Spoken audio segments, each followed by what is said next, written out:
میں آپ کو یہ بتانا چاہتا ہوں کہ ہر مرد اور عورت کے پاس 5 قسم کے لباس ہونے چاہیے۔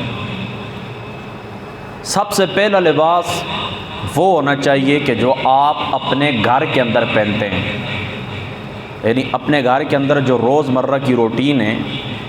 آپ جو کام جو امور آپ سر انجام دیتے ہیں، تو ایک لباس اس کے لیے جو اپنے گھر کے اندر آپ اپنے والدین کے سامنے، اپنے بہن بھائیوں کے سامنے، بیوی بچوں کے سامنے پہنتے ہیں، ایک لباس وہ ہونا چاہیے۔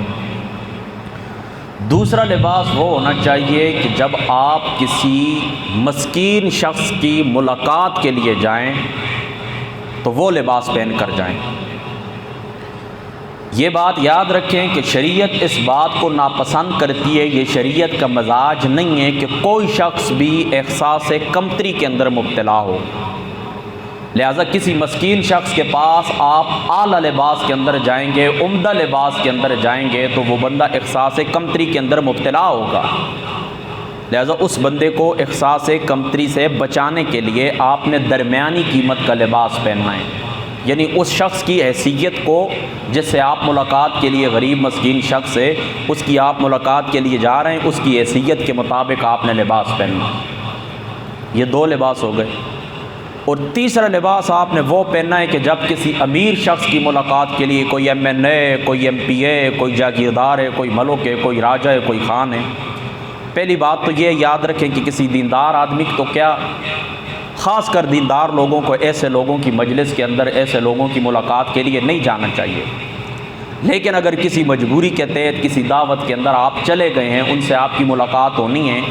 تو اس ملاقات کے لیے آپ نے ایک لباس الگ رکھنا ہے، یعنی مسکین شخص کے پاس جائیں تو درمیانی قیمت کا لباس، اور امیر شخص کے پاس جائیں تو اعلیٰ درجے کا لباس پہن کر جائیں، قیمتی لباس پہن کر جائیں۔ یعنی جس وقت غریب شخص سے ملنے کے لیے گئے تھے تو درمیانی قیمت کا لباس پہنا تھا تاکہ وہ احساس کمتری کے اندر مبتلا نہ ہو، اب امیر شخص کی ملاقات کے لیے گئے ہیں تو ایسا لباس پہننا ہے کہ آپ کسی احساس کمتری کے اندر مبتلا نہ ہوں۔ یہ 3 قسم کے لباس ہو گئے۔ اور چوتھا لباس وہ ہونا چاہیے کہ جو آپ کے گھر کے اندر پڑ رہے ہیں، آپ کے گھر کے اندر وہ لباس پڑ رہے ہیں، وہ لباس صرف اور صرف اللہ تعالیٰ کی ذات اقدس سے ملاقات کے لیے پہننا چاہیے۔ یعنی کبھی کبھی اس طرح ہو کہ دنیا کے یہ جو روزگار ہے، دنیا کا یہ جو غم ہے، پریشانیاں ہیں، دکھ ہیں، مصروفیات ہیں، ان سے ہٹ کر، ان سے نجات پا کر، ان کو ایک سائڈ کے اوپر رکھ کر خصوصی طور پر وہ نئے لباس پہنے اور اللہ تعالیٰ کی بارگاہ کے اندر آ کر کبھی کبھی 2 رکعت نماز ادا کریں۔ یہ آپ کا چوتھا لباس ہے۔ اور میں آپ کو گارنٹی سے اللہ تعالیٰ کی قسم اٹھا کر پوری ذمہ داری کے ساتھ کہتا ہوں کہ اس کے اندر میں نے بہت اللہ تعالیٰ کا فضل دیکھا ہے۔ یعنی دیکھیں نا، دنیا کے لیے تو ہم تیار ہوتے ہیں، کسی شخص سے ملاقات کے لیے جاتے ہیں، کسی دوست کی ملاقات کے لیے جاتے ہیں، ہم تیار ہو کر جاتے ہیں، خوبصورت لباس پہن کر جاتے ہیں، چہرے کے اوپر کریمیں لگاتے ہیں، آنکھوں کے اندر سرما ڈالتے ہیں، بالوں کے اوپر تیل لگاتے ہیں، ٹھیک ہے، عمدہ لباس پہنتے ہیں، خوشبودار رومال ساتھ رکھتے ہیں، اسی طریقے سے اسپرے کا استعمال کرتے ہیں، باڈی اسپرے استعمال کرتے ہیں، خوشبوؤں کا استعمال کرتے ہیں، دنیا کو دکھانے کے لیے، دنیاوی دوستوں سے ملاقات کے لیے۔ لیکن یہ ہمارا المیہ ہے کہ نماز اللہ تعالیٰ کی ذات اقدس سے ملاقات کا نام ہے۔ حضرت امام زین العابدین جب غسل کیا کرتے تھے نا، وضو، تو آپ کا رنگ زرد ہو جایا کرتا تھا،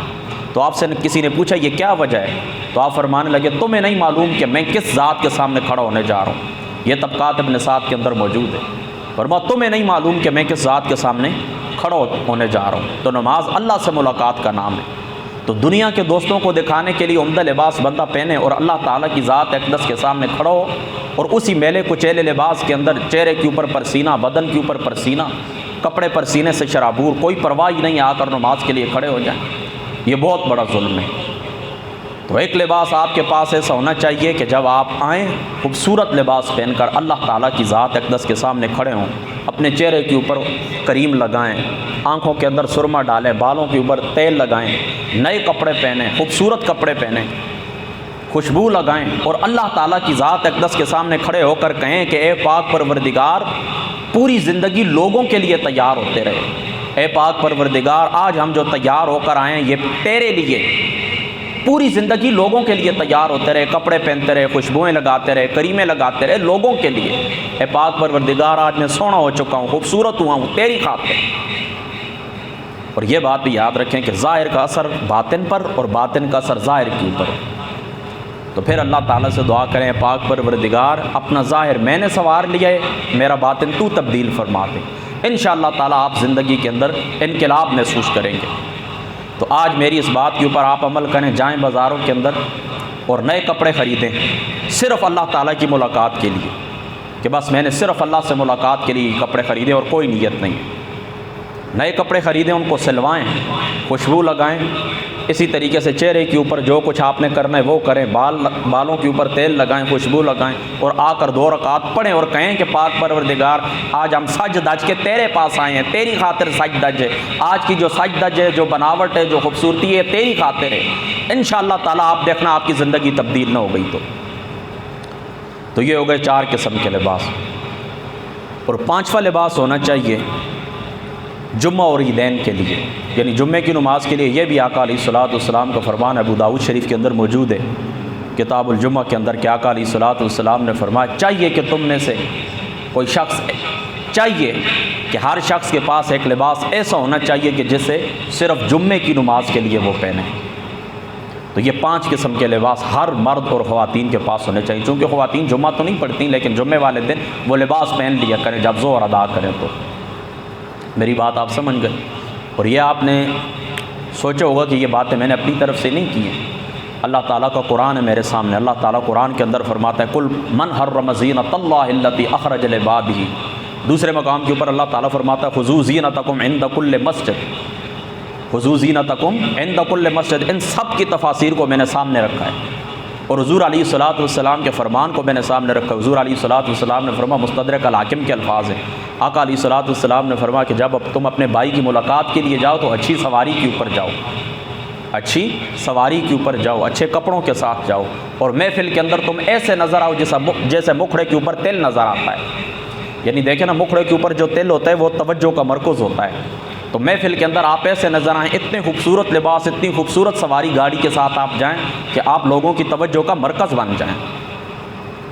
تو نبی پاک صلی اللہ تعالیٰ علیہ وآلہ وسلم کے ان فرامین کو، اللہ تعالیٰ کے قرآن کو سامنے رکھتے ہوئے، اکابرین اور سلاطین امت کے اقوال کو سامنے رکھتے ہوئے، اصول لباس کے متعلق جو کچھ اللہ نے فرمایا، جو کچھ اس نے رسول نے فرمایا، جو کچھ اللہ تعالیٰ کے نیک بندوں نے، صالحین نے اپنی اپنی کتب کے اندر درج کیا ہے، ان ساری باتوں کو سامنے رکھ کر میں نے یہ 5 درجے لباس کے مقرر کیے ہیں۔ بس اللہ تعالیٰ کی ذات سمجھ کی توفیق عطا فرمائے۔